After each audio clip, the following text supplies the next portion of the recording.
Ladies and gentlemen, Mr. David Cross.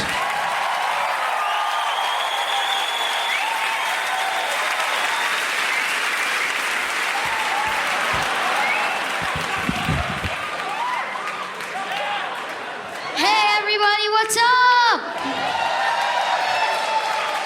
Thanks so much for coming. We're gonna kick comedy's ass tonight. So I gotta tell you this one thing that happened to me on the flight in here this morning. I was standing in line in security, and then there's this deaf guy who's in front of me. Or partially deaf. I'm not sure. I'm not refined enough to know the difference. And have you ever noticed that a deaf guy always sounds like a Russian dude who's burnt their tongue? Listen for it next time. It's odd, but again, true. Everything that I say here tonight will be the truth, the God's honest truth. Although I'm not sure how much that's worth, because I'm pretty sure God has fibbed a few times, told little white lies, mostly to cancer patients, and certainly to the Jews. Anyway, what was I talking about? Oh yeah, so I'm in this line at security, and again, this is all true, and you recording this? No way. I specifically said no recording of any kind. I'm serious about this. I will fuck you up, bitch. That's it. Show's over. Fucking Boston trying to record my fucking show. You know what? I hope this chandelier falls all over you squiggle-loving motherfuckers. That's it. I'm out. Fuck you, motherfuckers. All right, Boston Massachusetts. Are you ready to get your laugh on tonight? Thank you. How about another round of applause for Mr. Todd Glass and young Dean Crow? Yeah. Way past his bedtime. Way past his bedtime. Why do the airlines, and let me preface this by saying I'm not above doing airplane jokes. It's fine. I need to balance out the 25 minutes on religion I got coming up later, believe me. Trust me, 45 minutes from now, you're gonna be begging for an airplane joke. No, but this is true. Why do they insist on making that announcement that it's a non-smoking flight? You know, I mean, there's nobody in this building, and I'm including the union guys, nobody in this building who was alive when smoking was allowed on airplanes. Nobody. Why do they still, and it's always a reminder, just a reminder, this is a non-smoking flight. All of our flights are non-smoking. And also another reminder, this is a non-slavery flight. There'll be no slavery on this flight at all. And the captain has informed me to let you know that the Earth rotates around the sun and not the other way around. So saith Galileo.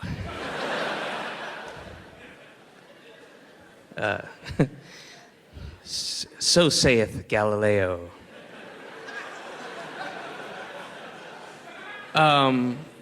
So I was talking with a friend of mine the other day, and he said something really stupid, and I was like, dude, I can't believe you said that. That is redonkulous.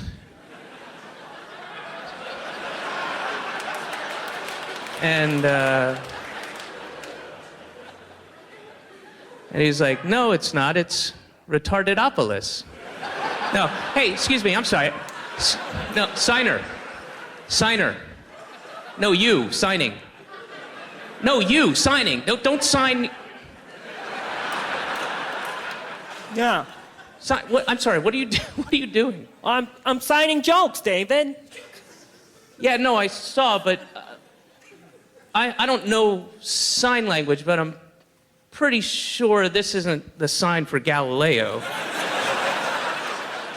And then I said the word redonkulous, which is made up. It's a made-up word. There's no sign for redonkulous. Well, no, redonkulous. Like, when something's so ridiculous, you fall asleep. Like, oh, that thing's fucking ridiculous. I can't believe it.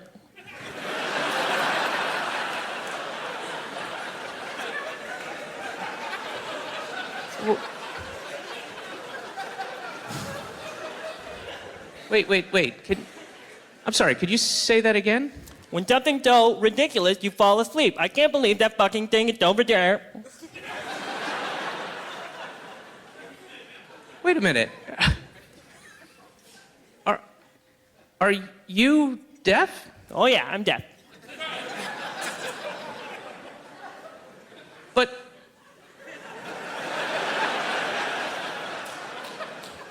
you're not looking at me.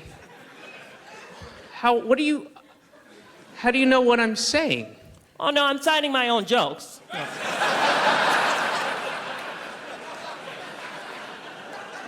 Wait, I'm sorry. Did the theater provide you, or the community, or something, or city, or? No, I just came down on my own. All right. You came down on your own, hung your own spotlight to tell your own jokes to who? Oh, in case there's anybody here from the deaf community. Hey, gang, stay deaf.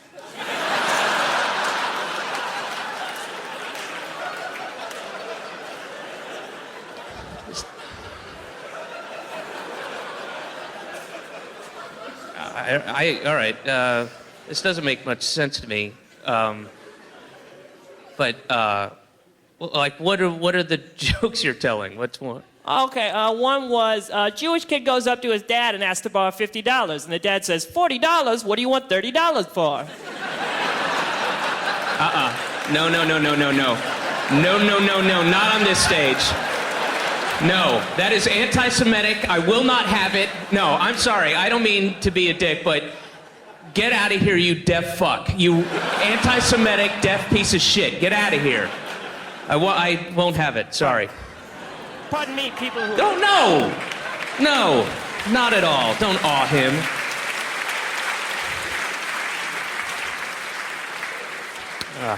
That is rude. Sorry you had to hear that. So I was in Whole Foods the other day, and you know how Whole Foods has their own line of like green, eco-friendly, planet-friendly products, 365, and I was in the houseware section, and next to their products is another product that's even eco-ier and friendlier than that stuff, with the worst name I've ever heard for a company, and it's called If You Care. Fuck you, Saran Wrap. Fuck you, Saran Wrap, if I care. I don't need to be made to feel guilty. I mean, I'm already in Whole Foods. I'm already there doing that. Now I gotta feel shitty because I'm not getting your Saran Wrap? Fuck it. I didn't know it was possible for an inanimate object to be Jewish, but apparently... I mean, the logo should just be a disappointed rabbi. You know, it's going... Yeah, okay, yeah. No, I mean, you don't have to get it, but, you know, if you can, you'd get it. But you don't care, so that's fine. No, it's all right. No, God forbid you spend an extra 17 cents to help the planet and save, you know, your children and your children's children. No, you go and save the 17 cents. I'm sure it's you'll spend it on something very, very important. Okay. No, I don't. You don't have to get it. Just if you can, you'd get it, but you don't. So that's it. I mean, you know, I can't make you get it. It's not Nazi Germany. You know, not yet with that attitude. But. And this is kind of ironic, but you know that show, Intervention? I am addicted to that show. I love it. But I don't think I have the intended response that they're looking for. Because when I watch the show, I don't feel sympathy or empathy. I feel jealousy. I watch those people constantly fucked up, and I'm like, I want to do that. Yes, you know, just taking all kinds of drugs, whatever there is, and they're living in the back of the, you know, grandma's garage, and they're on a mattress, and they're just fucking high all the time. Somebody else watches their kids. They give them money. They're enabled. They're getting high, just fucking anything that moves, and you know, and that's how they spend their day. And they're like, suck it, you know, and that's. Yeah, I would love that, because you know, there's a free intervention coming right around the corner. There's a free intervention. Then everybody goes, "Ooh, boo, hoo, we love you," and they send them off, and they get cleaned up, and then they get to spend the rest of their lives going, "Yeah, those were some pretty crazy times." What a great vacation to take. Just 4 years of taking drugs and everybody enabling you. And they'll have that part in the show where they'll go, at age 22, Mary became addicted to painkillers. And my response will be, that's right, I have Vicodin.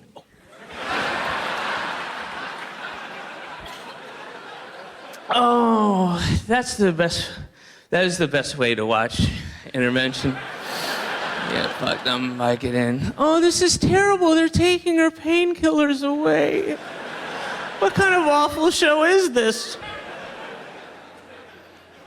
And where I live in New York, 11 blocks from my apartment is a methadone clinic.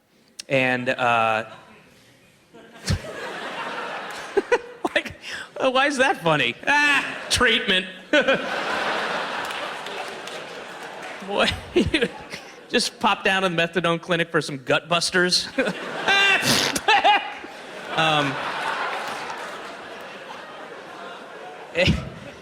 No, but all right, so in between my apartment and the methadone clinic is a park, Tompkins Square Park in the East Village. And so, needless to say, there are a lot of junkies in that park.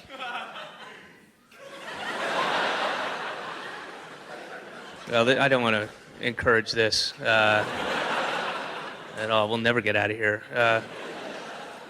And here's the thing. If you're going to do heroin, I have a tip, all right? No judgments. You know, I've done heroin before. It's awful, and it's terrible, and I will never do it again, and I realize that every single time I do it.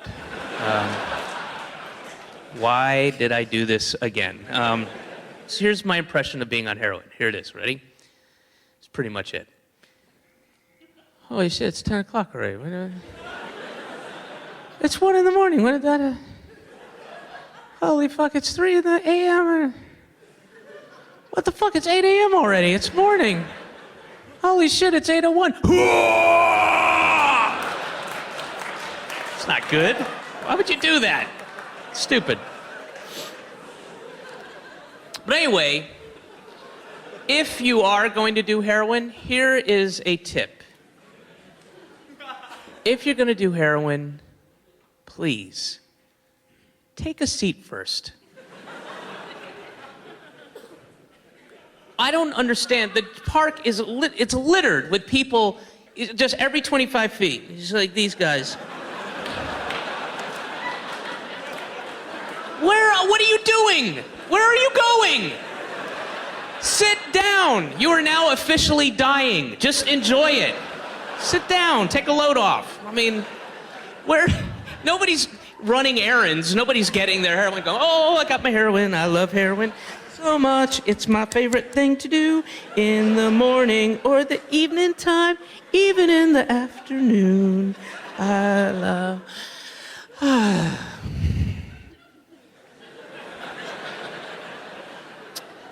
Oh, shit. I forgot.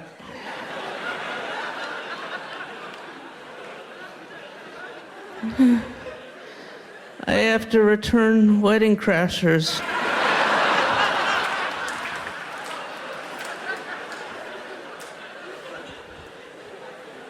Unbelievable. But, you know, I do admire, though, the junkies' sense of balance. It's phenomenal. It's almost superhuman. I don't know what the chemical component in heroin is that makes you abuse you with super balance, but I've seen these guys in the craziest positions I can't even imitate now sober. I mean, you know, you just see them like with this crazy, like hanging out for half an hour. I can't, you know, and like Chinese acrobats are walking by crying like, someday I'll, you know.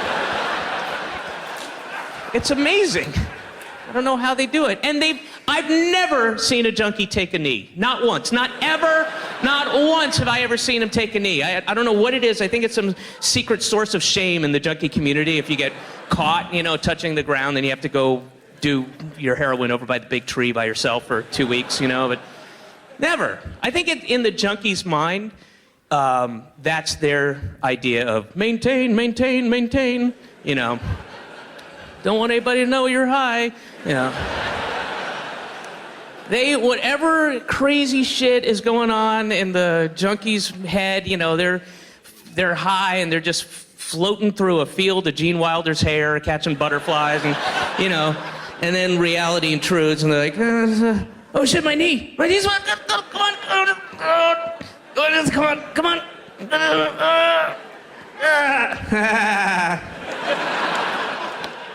No one knows I'm high.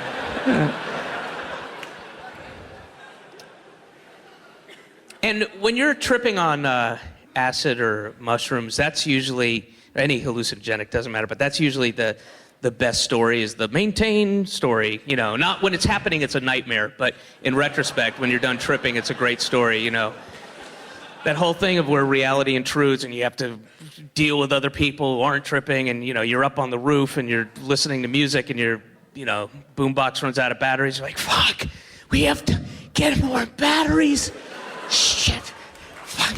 Okay, guys, how are we gonna, and you gotta plot it and plan it out, and where are you gonna go? And it's gonna be, get a map, and then, all right, you're gonna be sergeant at arms, I'll be the general, and whatever, and it takes fucking forever, because every time you get in a new situation, a new environment, you have to comment on that and hang out. You go from upstairs on the roof, downstairs into the building, you're like, oh yeah, inside, I remember inside, I like inside. Inside's pretty cool. I mean, I like inside. It's a good concept. I like the concept of inside, And then you gotta get your money, which you can't remember how it works. Basically the premise. I give that and then I get something, but you can't deal with the minutia of money, and because there's two concepts that go right out the window when you're tripping. That is time and money. And time is just, it's ridiculous. It doesn't mean anything. What do you mean it's 3:17? What does that even mean? 3:17? I mean, why not 200, 900, 401? I mean, it's stupid. It's arbitrary, man. It's oppressive. I don't like it.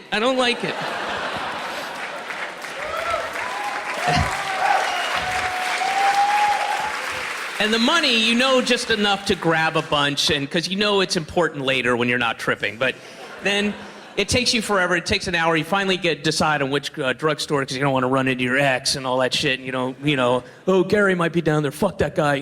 So you pick out your drugstore, you plot your route, and you get there, and then you have the argument about who's going to go up and actually try to conduct this thing. Shut up! I can do it. I can totally do it, man. No, I'm tripping less now because of this conversation. I can shut up. I'll do. Hello today.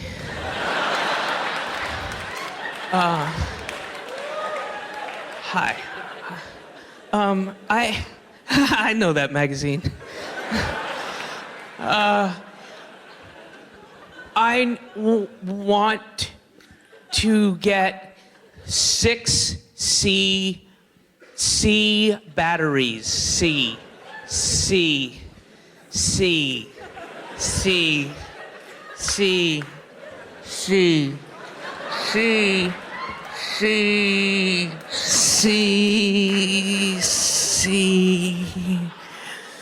Battery. Yes.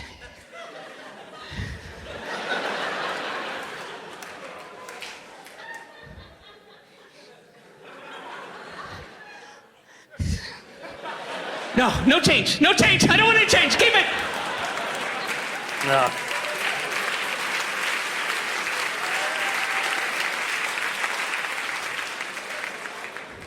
And in New York, I don't know if you can do this in Massachusetts, but in New York State, you can, through the DMV, get license plates that are basically, they're about $50 extra, and they'll have the symbol of a charitable organization. Like there's the breast cancer awareness one. It's got a pink ribbon on it, and you pay like $50, and part of it goes to the charity. And Sierra Club with a thing of a crying moose or whatever it is, and they have one in New York that's for the Martin Luther King Freedom Foundation. It's got a picture of Martin Luther King. It says, "I have a dream, MLK Freedom Foundation."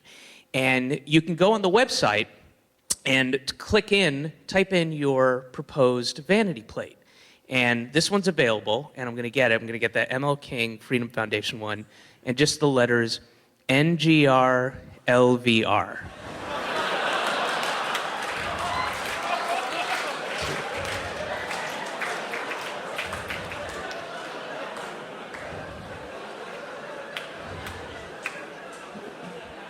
be confusing, I think. People like, hey, what the well, huh.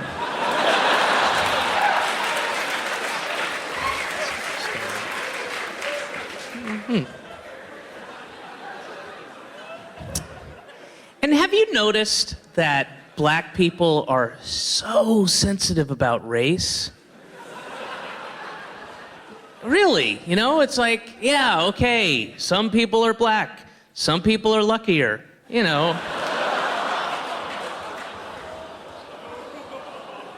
I don't know, whatever, I got it.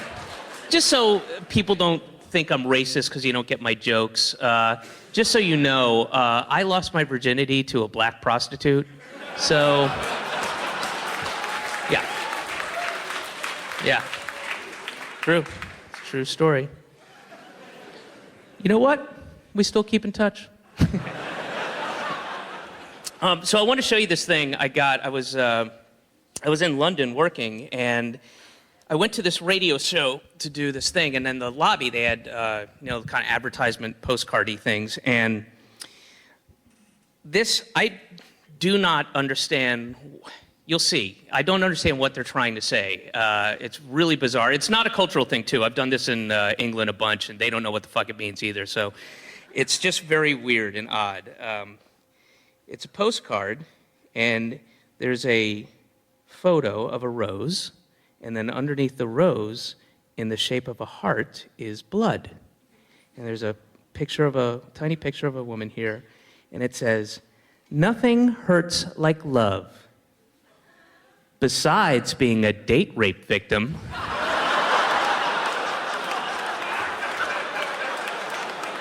What? What? What? What does that mean? What do you... Why, sir? Why? It is so weird. And then you turn it over and it's information for this trust, the trust was formed to educate young people and other vulnerable groups, women, in personal safety. And then you look on the back, it's a website, and it's got the bottom half are date safety tips. And these are the most poorly written, impractical date safety tips you could imagine. Here's one. Be careful how much you drink. Remember, alcohol loosens inhibitions, so you may end up doing something you regret, or worse.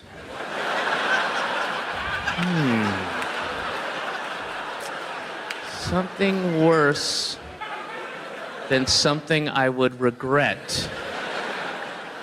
Something so vile and it just a crime against humanity, so amoral that you don't even regret it. That's how sick and awful it was. You psychologically cannot afford to regret it, or you will kill yourself. You zoom right past regret and head straight to denial and justification. That's how awful that thing was. Oh, I'm sorry. Do I regret getting drunk and digging up the corpse of Anne Frank and fucking it on the steps of her house? No. I thought it was pretty cool. Where's everybody going?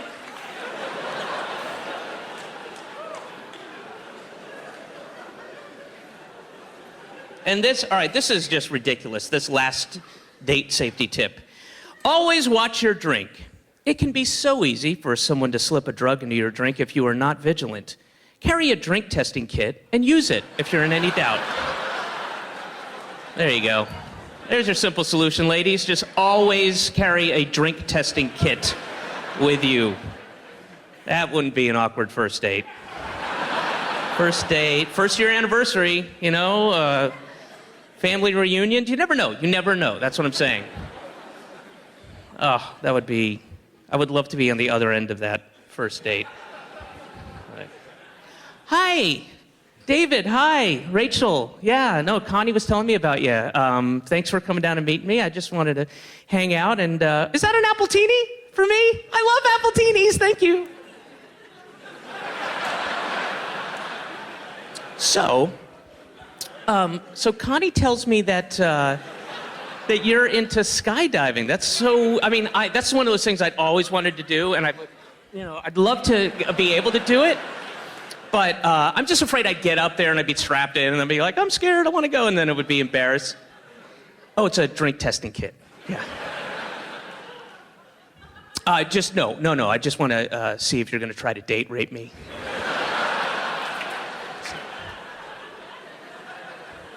If it turns cloudy, I have to go.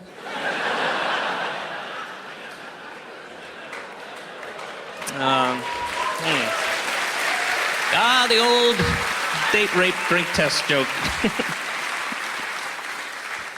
So, I have been watching the healthcare debates. Not debates, really, the yellings, the healthcare yellings, and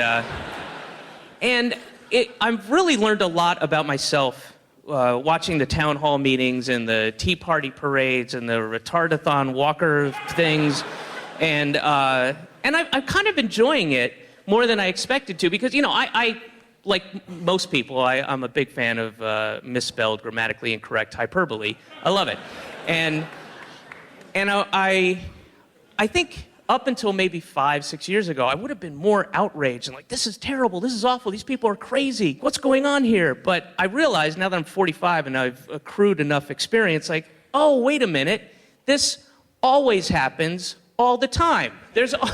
America has a proud, rich tradition of voting against its own best interest. And why should it stop now? Why should it stop now?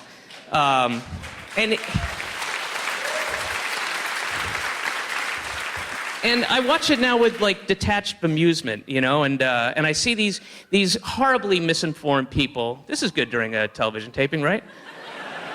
Yeah, no, leave the door open, that's fine. That's great.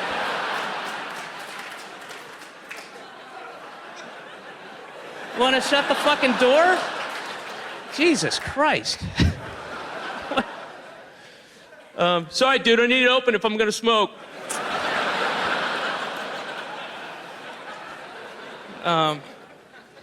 Anyway, so I'm watching these guys, these just purposefully misinformed people believe, just their crazy shit that they believe, like, Obama's a Nazi! He wants health care for everybody! He's a Nazi! He's a Muslim! He's a communist, socialist, black Muslim Nazi! It's the worst kind of Nazi there is! That's the most dangerous, sneaky Nazi, I think. He's a zombie too. I think he's a zombie. And they're just yelling and screaming. They're completely misinformed and disrupting things, and they're bringing loaded weapons just in case. And I'm watching these idiots, and I've done my bit for, because I believe there should be a public option. I think it's a smart thing to do. It's also financially smart, I think. And I think there should be national health care. But the more I'm watching these clowns on TV, the more I'm going, well, wait a minute. Oh, actually, I don't want you to have health care. I want you to die. Yeah. I want less of you and more of me. Here's a simple question. Where are the Christians? Where are the fucking Christians during all this? The idea of universal health care seems to me the most basic, at its core, Christian belief. You take care of people who can't afford to take care of themselves. You don't let them suffer. It seems very Christian. Where the fuck are they? They will raise hundreds of millions of dollars and travel in buses for days to march. Hooray, we did it! Dun, dun, dun, dun, dun, dun, dun, dun, dun, dun, dun, dun, dun, dun, dun, dun, dun, dun, dun, dun.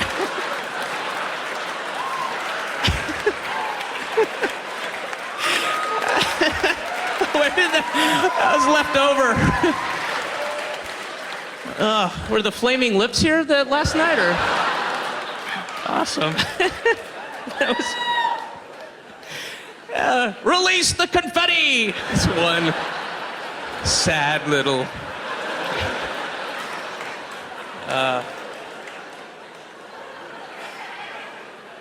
All right. Anyway, well, that bit's kind of gone. But my favorite thing about the healthcare debates is the idea that Obama wants to kill grandparents. Really believe it. They really, truly believe it. They're fearful. They're scared. They're outraged. Obama wants to kill my grandparents. I don't know, why would he do that? He hasn't even met my grandparents. They're nice people. Yes, okay, that's it. Obama wants to kill your grandparents. Yeah, he really does. That's why he ran for office, you know. It's the only way he gets off. It's a sexual fetish thing. That's why he ran for president. Seriously, that's how it happened. He was a state senator in Illinois, and he was at home one night in the basement playing cards with his buddies. You know, he's hanging out with Reverend Wright and William Ayers and Keith Olbermann, and Osama bin Laden was there, and Kim Jong-il and Sean Penn. Anyway, they're all just playing cards. Yeah, they're just playing cards, and then Obama's grandmother's like, Barack, you didn't clean out the lint tray in the dryer. You come and do that. He's, oh, that fucking nagging bitch! I want to fucking kill her. But I don't want to jeopardize my state Senate seat. I don't know what to do. Barack, can I make a suggestion? What is it? Well, what if you ran for president of the United States, and as part of your platform, you promised every citizen health care, whether they could afford it or not. And everyone knows the only way you can do that effectively is to have a government-run public option. It's an option, it's optional, to compete against the private insurance companies. And everyone knows the only way to make that financially viable is to kill the elderly.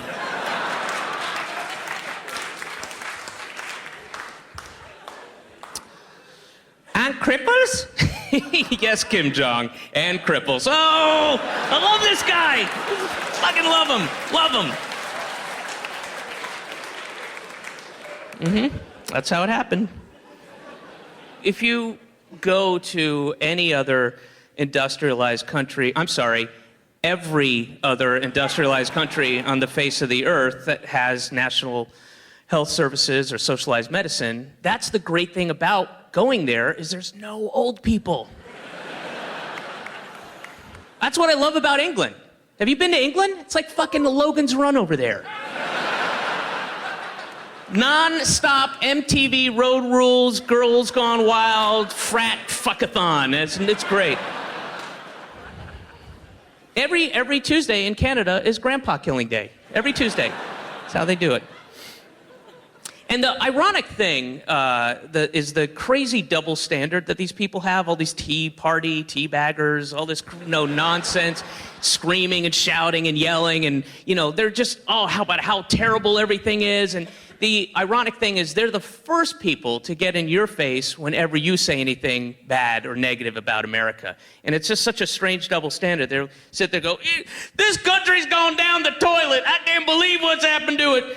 I mean, there's illegal immigration is out of control, and culturally we're a cesspool. There's abortion on demand, and you got San Francisco gays trying to get gay married and spread their homosexual agenda all over the country, and you got these, MTV awful rap and hip-hop, and the New York and LA Hollywood elite shoving their trash values down our throats, and it's just awful. There's a war on Christmas.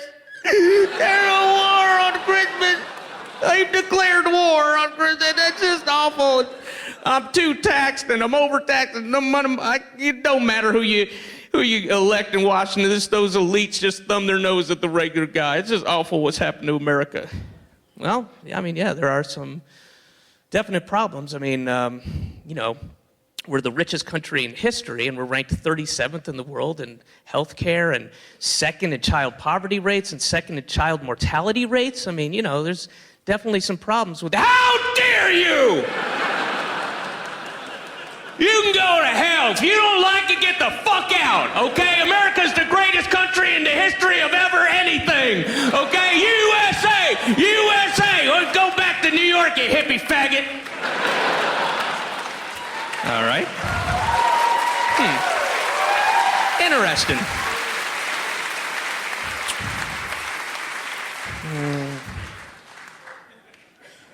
And then, ooh, that's good coffee.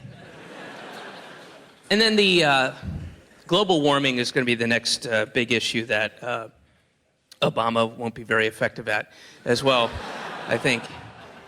And you know who I think the true victims of global warming are? Orthodox Jews.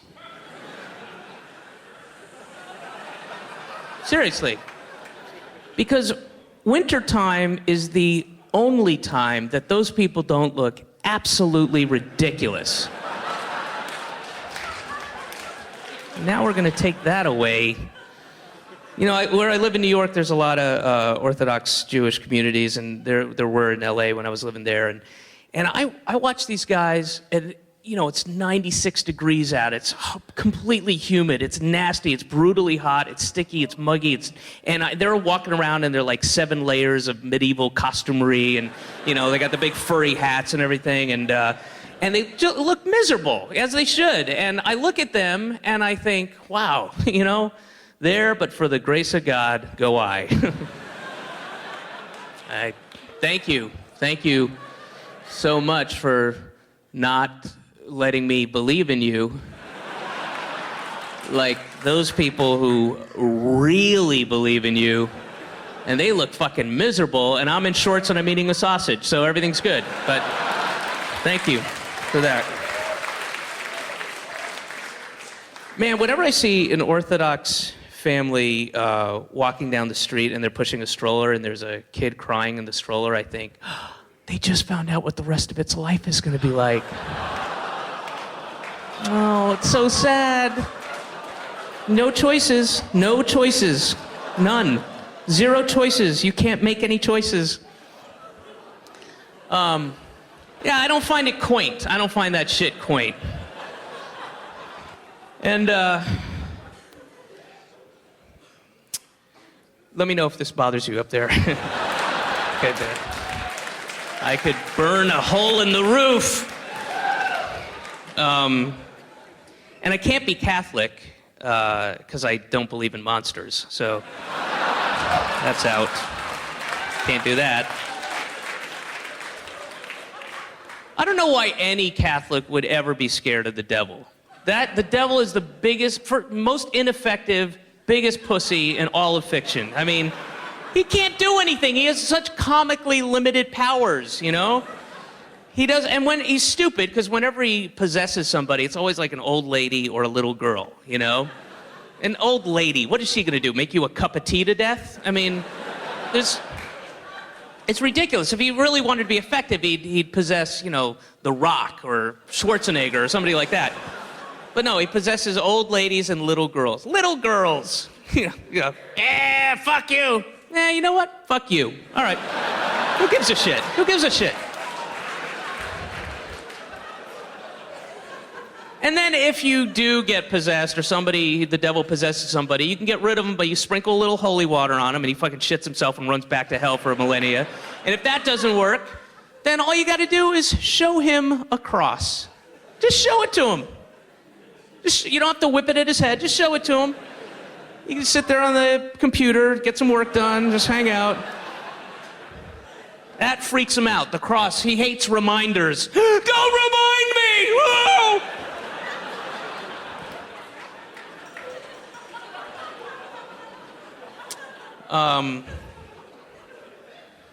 And one of my favorite things about the Bible, I do love the Bible. It's a treasure trove of chuckles. But one of my favorite things about the Bible is how antiquated all the things that are supposed to take place in the future are already. How all the prophecies, how completely antiquated they are. Because, you know, when the Bible was written, and then rewritten, and then edited, and then re-edited, and then translated from dead languages, and then retranslated, and then re-edited, and then re-edited, and then retranslated, and then given to kings for them to take their favorite parts out, and then re-edited, and then retranslated, and then re-edited, and then given to the Pope for him to approve, and then retranslated, then rewritten, then rewritten, re-edited, retranslated, re-edited again, all based on stories that were told orally 30 to 90 years after they happened to people who didn't know how to write. So,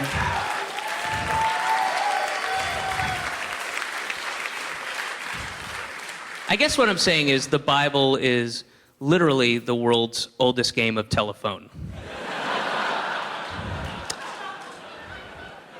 But I love how antiquated the prophecies are now when you read them. And, you know, nothing's happened yet, so we know that they're not occurring till at least 2009. And my favorite example of that is in the book of Revelations when they talk about the 4 horsemen of the apocalypse who are going to appear and ride across the land, presaging the impending Armageddon and apocalypse, which will follow them as they ride across. The 4 horsemen of the apocalypse.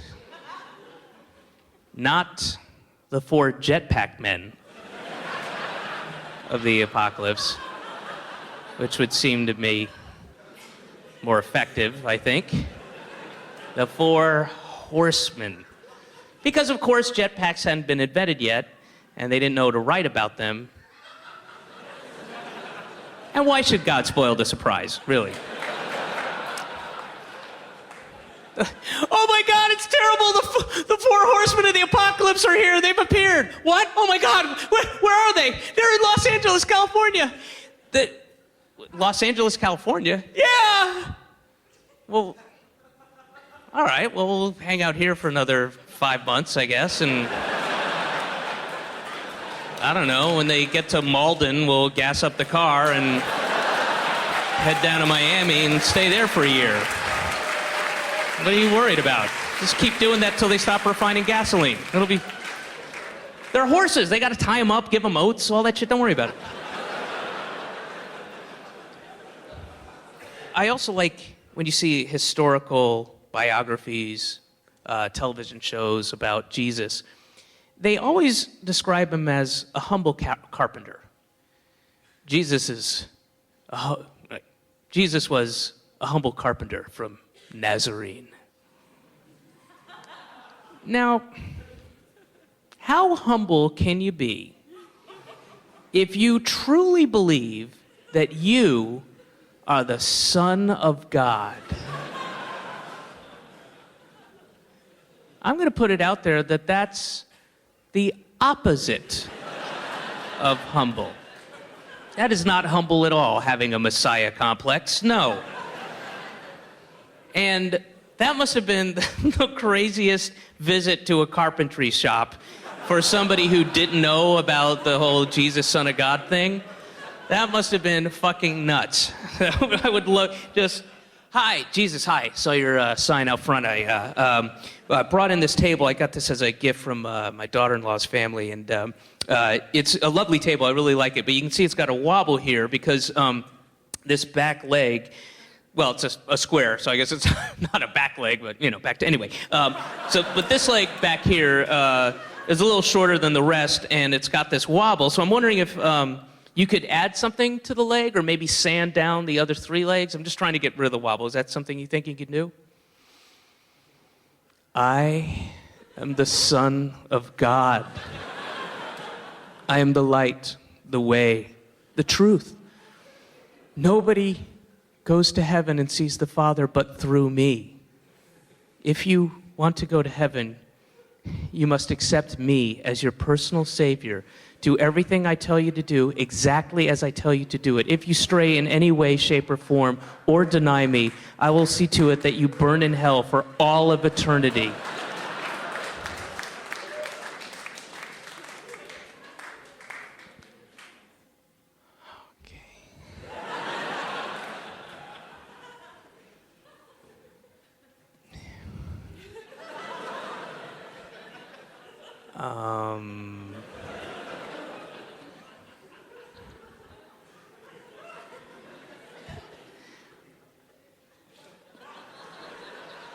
But the wobble, is that something you think you could get rid? You know what? I'm going to take this down to Abraham. He just tries to kill his kids. He's not quite as humble as you are. Oh, humble one. Coming up. And what's the gravity situation like in heaven?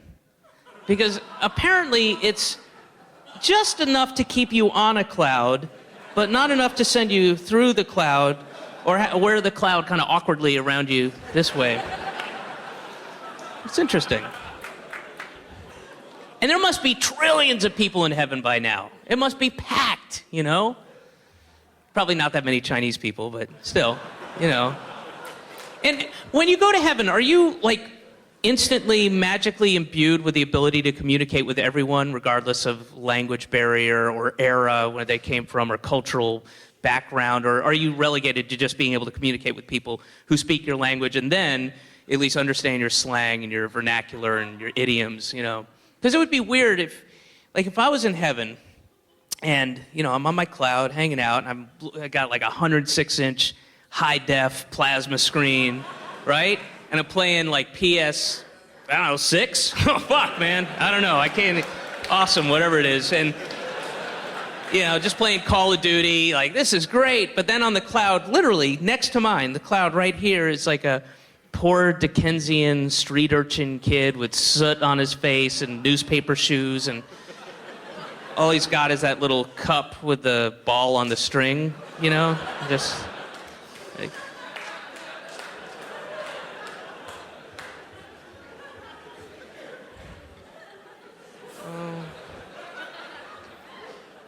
hello, Gov. Hey, what's that then, eh?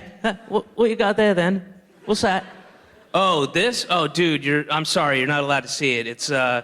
I'm sorry, it's just too big of a leap technologically for you. Your head, if you saw this, your head would explode, literally. You know, it'd be like being a Scientologist and learning what OT level 8 was before you paid your $200,000 to learn the first 7 OT levels. It'd be... couldn't process it. Just play with me ball and me cup then.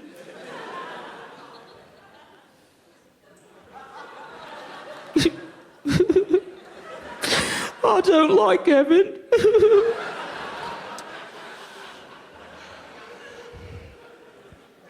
That was pretty funny, that thing I said back there about Scientology, huh? Yeah. You know, it's interesting that everyone in this building, everyone here tonight, with just a simple cursory knowledge of Scientology and the tenets of Dianetics and how it works, and coupled with a brief understanding of the biography of its author, this megalomaniac science fiction writer, you put those two things together and you look at Scientology and you go, wow, what a load of bullshit. Well, that's what Mormonism is. Same thing. Mormonism was the Scientology of its day. It was. It's a fraudulent, made-up religion based on lies by a convicted fraud. So here's something that's kind of fun to do, that my friend Paul and I were having dinner in New York, and if you do it, though, you have to be very, very nice, and you have to be very quick, for reasons that'll become obvious. But next time you're at dinner and the waitress comes over and asks you a question, preface your answer with a very quick, yeah, bitch.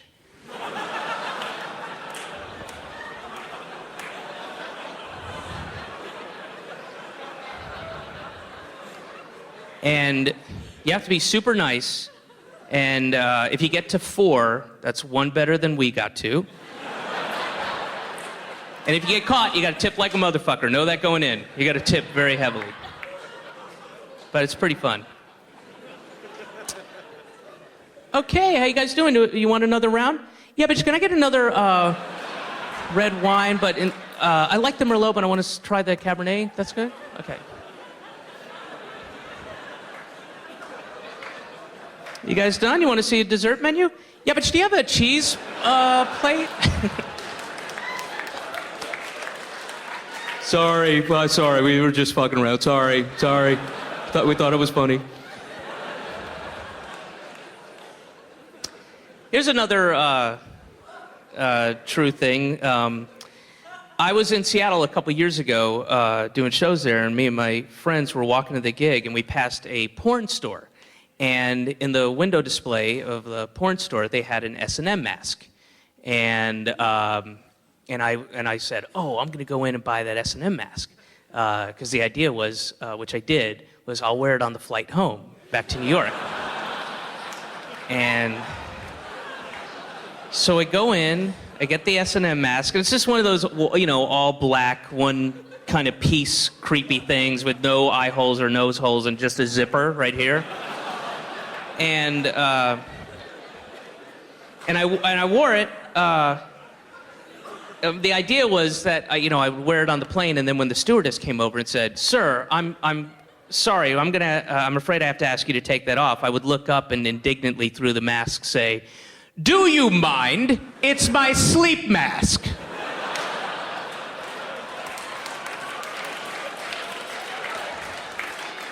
But no one said anything.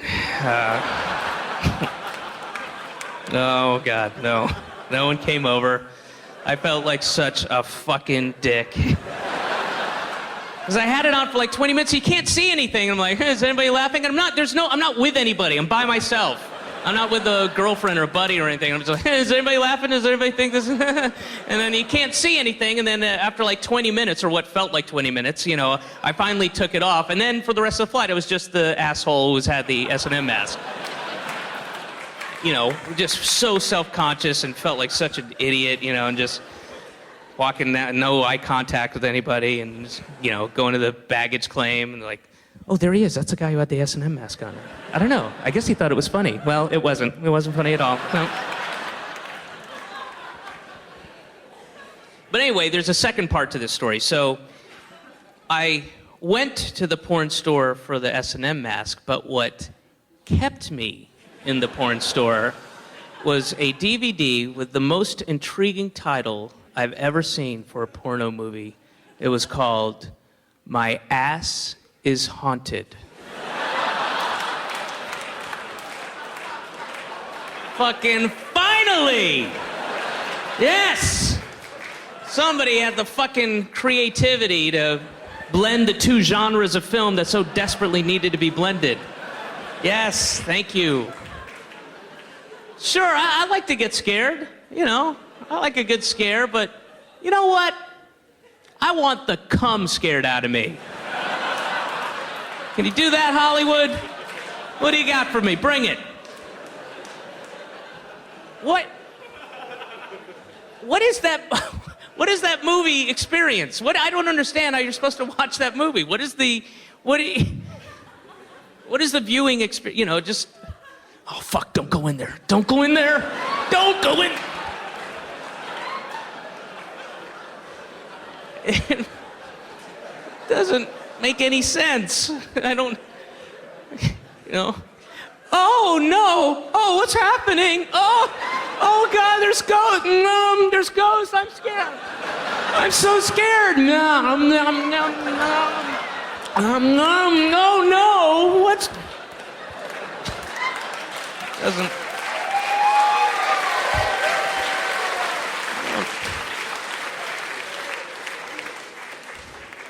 I didn't mean to get any pretend ejaculate on you. It's all right. Sorry. Right? Fool me once, shame on you. Fool me twice, shame on me. Fool me 3 times. Well, that'd be me again. I mean, I just said fool me twice, shame on me, so I should have been like, fool me 4 times. Well, that's definitely me because I just said the 3 and the 2, so now it's 4 times. Fool me 5 times? Fool me 5 times. Well, that's you, because I don't know why. I mean, why are you fooling me 5 times? I don't get it.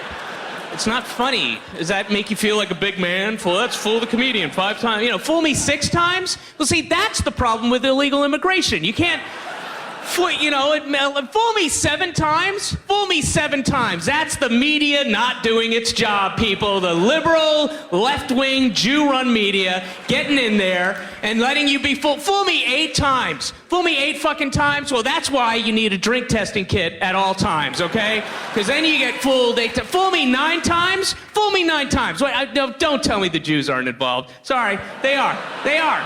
The pro-Israel lobby, and fool me 10 times? Fool me 10 fucking times? What am I, an American Indian? How the hell did I get fooled?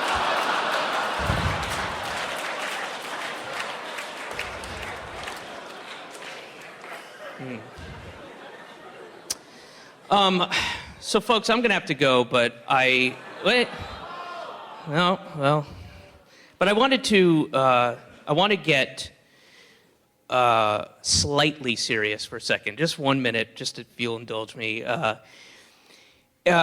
Since I was about 12 or 13 years old, I have, I don't want to say suffered because that sounds too victimized, but I have been diagnosed with, and so have a lot of people, depression.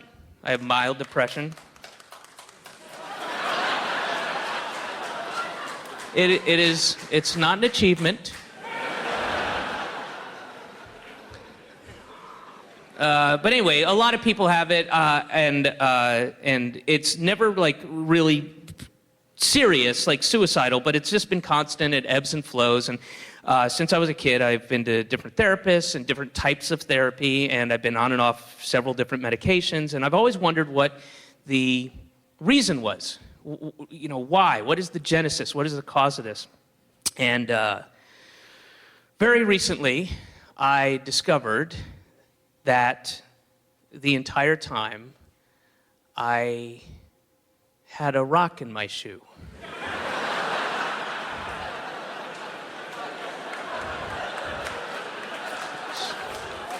But check your shoes. Ladies and gentlemen, thank you very much.